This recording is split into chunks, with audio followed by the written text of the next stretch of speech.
Shalom, Lekulam, a todos os Haverim, Haverot. Hoje, pela manhã, o nosso Moré Haron, ele trouxe um texto muito interessante do Rabino Gabriel Abou-Tipou. Eu gostaria de estar passando aqui essa reflexão que eu achei muito interessante. O judaísmo acredita que o homem pode mudar a situação em que se encontre, bem como a tristeza e a depressão através de seus pensamentos, palavras e ações, e principalmente tendo absoluta fé em que Deus é mais poderoso do que qualquer situação que se esteja vivendo. Para entendermos os caminhos que o judaísmo nos indica para conseguir modificar nossa vida, precisamos, antes de mais nada, analisar aqueles momentos em que nosso estado de espírito nos leva a ficar abatidos, sem força, incapazes de enfrentar dificuldades. Isso pode gerar tristeza, cujos principais sintomas são o desânimo, a falta de vontade de desempenhar tarefas rotineiras e até de conviver socialmente. A tristeza nos leva à passividade e a anestesiar nossas emoções. Nossos sábios ensinam que a tristeza é a porta para todos os males, pois torna a pessoa vulnerável a todas as coisas negativas. Na realidade, a tristeza constitui um mecanismo de defesa diante das dificuldades, da dor e do sofrimento. Contudo, sofrer e sentir dor é um estado de espírito mais positivo que a tristeza, pois o próprio fato de sentirmos dor significa que ainda estamos sensíveis. A tristeza, por outro lado, nos anestesia, nos paralisa e nos torna apáticos e indiferentes, sem ânimo para mudar. A Hassidut, ensinamentos místicos revelados pelos mestres racíticos, que nos ensina a substituir medo e temor por amor e júbilo, também ensina que quando estamos tristes, o melhor a fazer é nos deitarmos e tentar dormir, porque nada de positivo pode resultar desse estado de espírito. A Hassidut aborda o tema da amargura, Merirut, em hebraico. Diferentemente da tristeza, a amargura nos abala, mas não nos anestesia. Ao contrário da tristeza, a amargura nos dá um impulso para agir e conseguir tirar de dentro de nós o que nos aflige. Quando o nosso estado de espírito nem sequer nos permite sentir amargura, isso significa que já estamos sem energia e vitalidade, sem a força necessária para conseguir sair da situação em que nos encontramos. Uma pessoa triste acaba se acomodando, acostumando-se à situação, mesmo que seja desconfortável ou nociva. O motivo disso é que ela não encontra a força necessária para quebrar o círculo vicioso que envolveu sua vida. Palavras de encorajamento muitas vezes não têm resultados positivos, pois quem está afundado na tristeza acredita que, apesar de outras pessoas terem conseguido superar a tristeza, seu caso é diferente e insuperável, lutando contra a tristeza. Tristeza e depressão podem ser resultado de uma frustração, de uma expectativa não realizada. Isso ocorre quando a realidade não corresponde ao esperado e, consequentemente, passa-se de um estado de euforia para um de profunda depressão. A euforia ocorre quando o ser humano tem grandes expectativas e que acredita que conseguirá alcançá-las. Porém, se essas expectativas não se concretizam, ele entra em depressão. Tristeza e depressão não dependem apenas de fatores externos. Em muitos casos, esses sentimentos advêm de problemas internos, de um descompasso que existe dentro de nós, de uma avaliação errônea de nós mesmos. Para encontrar o caminho que nos afasta da tristeza e da depressão, é viver uma vida plena e feliz. Precisamos, antes de mais nada, descobrir quem somos. Em muitos casos, há um distanciamento entre o que acreditamos ser, ou o que deveríamos ser, e o nosso verdadeiro eu. Descobrir quem somos de verdade, descobrir a nossa essência, constitui o grande desafio. O autoconhecimento é um caminho longo, e quanto mais nos distanciamos daquilo que realmente somos, mais longo é o caminho para alcançar a verdadeira felicidade. O ser humano atinge a verdadeira felicidade quando ele é ele mesmo. Frustrações e sentimentos negativos são o fruto de querer ser quem não somos, quem não podemos ser ou quem não devemos ser. Esse conceito é ilustrado por meio de uma história do quinto Rebbe de Lubavitch, Rabbi Shlomo Dov Schneerson, grande místico que estruturou os ensinamentos da Kabbalah. Um dia Rabbi Shalom, ainda criança, estava brincando com o irmão. Apesar de ser mais jovem, ele era mais alto. Enquanto estavam brincando no quintal, seu irmão mais velho o jogou dentro de um poço. O pai ouviu o barulho e foi ver o que estava acontecendo. Ao perceber que o irmão mais velho havia jogado o mais novo no poço, ele perguntou: "Por que você fez isso com seu irmão?" O filho mais velho respondeu: "Eu fiz o que eu deveria fazer. Sou o irmão mais velho, então eu deveria ser o mais alto. Joguei meu irmão no poço para eu estar mais alto do que ele."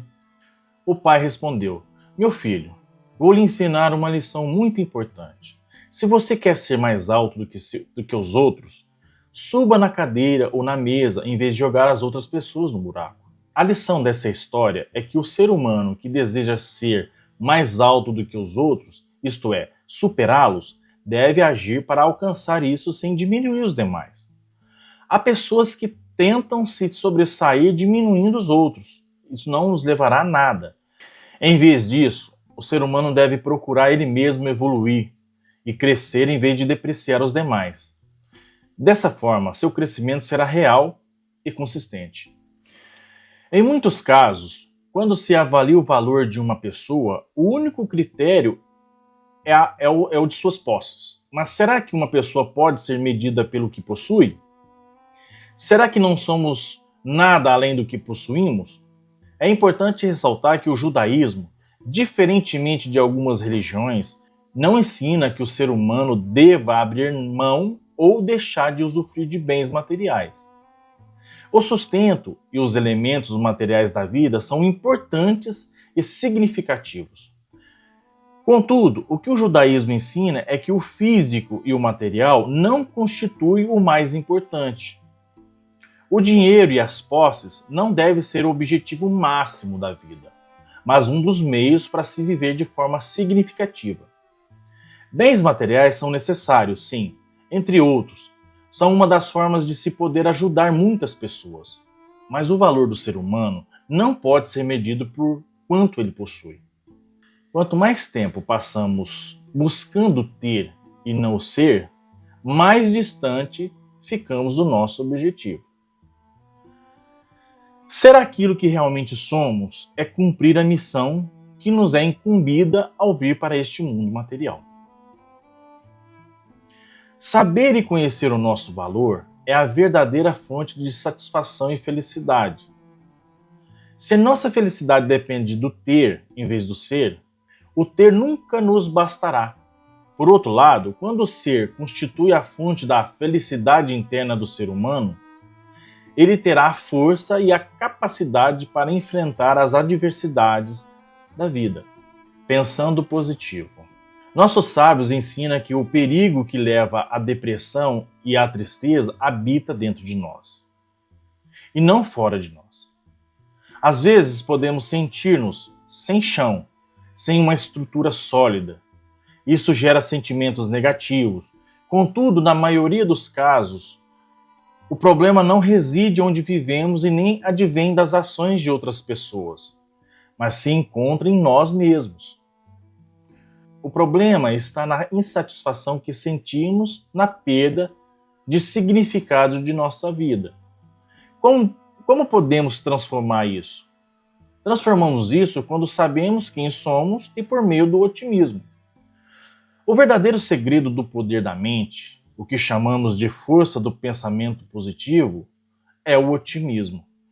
Há pessoas que acreditam que o otimismo não é nada mais do que uma maneira de ser, ou auto-enganar, pois acreditar que tudo vai dar certo gera alívio e faz com que o ser humano fique mais feliz.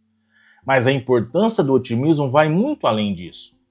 Os textos sagrados judaicos e nossos sábios ensinam que existe um poder nos pensamentos, que estes possuem forças que devem ser utilizadas de maneira positiva. Pensamentos positivos por si só têm o poder de influenciar a vida do ser humano. Pensar positivo significa acreditar não só que é possível mudar a si próprio e sua situação, mas que podemos confiar no Criador, que é mais poderoso do que qualquer situação que se esteja vivendo. Pensar positivamente significa ter não somente fé, mas confiança absoluta que qualquer situação pode ser mudada. Pensamentos negativos. Assim como o pensamento positivo tem força, o pensamento negativo também o tem. É importante ressaltar que o judaísmo ensina que há 3 domínios: o do pensamento, o da fala e o da ação. Uma força ainda maior que o pensamento positivo é o poder das palavras, pois tudo que é dito, tudo que é falado, produz efeito. O mundo da fala, da palavra, está muito próximo ao da ação. Isso significa que a fala é bem mais poderosa do que o pensamento.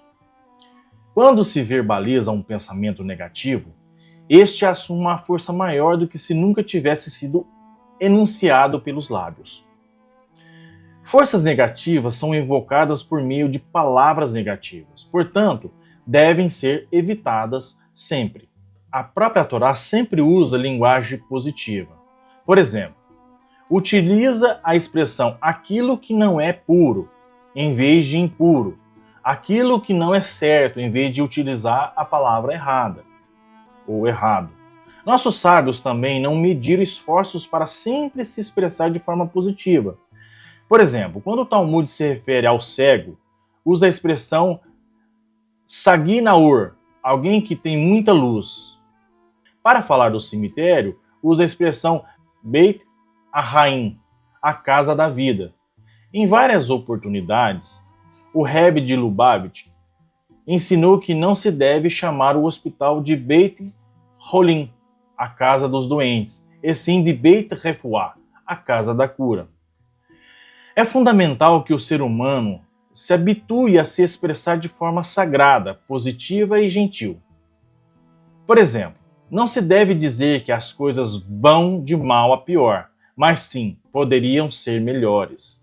Torna-se evidente, portanto, que é fundamental não verbalizar pensamentos negativos.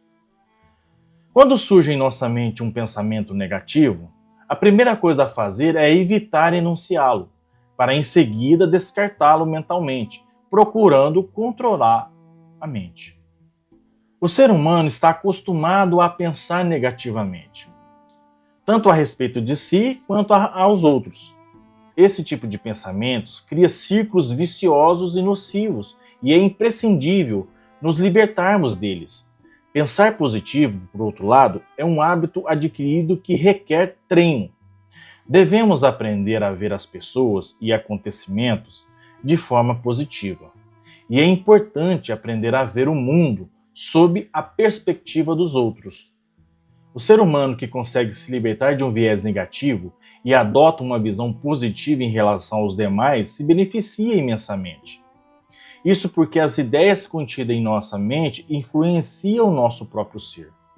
Nossos sábios ensinam que é fundamental nos relacionarmos de forma positiva com outras pessoas. Eles ensinam ainda que ninguém tem o poder de se apropriar do que pertence ao trem. Isso significa que ninguém pode tirar de uma pessoa o que Deus determinou que seja dela. Esse ensinamento talmúdico não significa que o homem não precisa se esforçar para alcançar o que almeja. Significa que o homem pode trabalhar e viver com tranquilidade de que ninguém o desproverá do que Deus lhe reservou. Afinal, Deus abençoa nossos esforços e atos. Há, porém, uma ressalva importante. Por meio de ações negativas, a própria pessoa tem o poder de perder o que Deus destinou a ela. Esses ensinamentos requerem muito empenho para serem postos em prática, principalmente quando se enfrenta uma situação adversa. É necessário se esforçar muito para conseguir ver a vida, principalmente os obstáculos, de forma positiva. Mas esse esforço é necessário. O ser humano precisa enterrar seus medos, falhas e imperfeições. E para viver uma vida feliz e produtiva, precisamos parar de culpar os outros por nossos problemas. É fácil ver os defeitos dos outros e apontar o que precisa ser mudado. É difícil ver os nossos próprios defeitos e mudar nossa própria vida.